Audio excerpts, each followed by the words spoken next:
સુરત શહેરના લાખો નાગરિકોના સ્વાસ્થ્ય સાથે ચેડા કરનાર તત્વો સામે સુરત પોલીસે લાલ આંખ કરી છે. સુરત એસઓજી પોલીસ દ્વારા હાથ ધરવામાં આવેલ ઓપરેશન શુદ્ધિ અંતર્ગત વર્ષ 2025-26 દરમિયાન ખાણીપીણીના બજારોમાં સપાટો બોલાવી નકલી પનીર અને ઘીનો મોટો જથ્થો ઝડપી લેવામાં આવ્યો છે.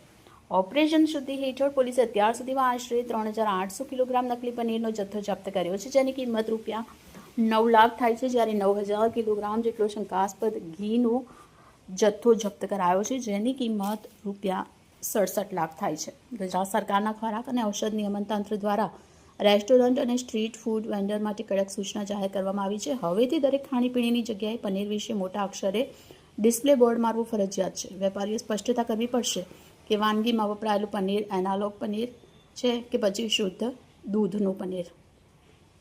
તંત્ર દ્વારા ગ્રાહકોને પણ જાગૃત બનવા માટે અપીલ કરવામાં આવી છે. કોઈપણ રેસ્ટોરન્ટ કે લારી પર જતી વખતે ચેક કરવું ત્યાં પનીરની ગુણવત્તા અંગેનું બોર્ડ લાગેલું છે કે નહીં. લોકોના સ્વાસ્થ્ય સાથે ખિલવાડ કરનારાઓને પકડવા માટે પોલીસ અને ફૂડ વિભાગ સતત કાર્યરત છે. રિપોર્ટર ચેતન તરી, બુલેટ 26 ગુજરાત ન્યૂઝ, સુરત.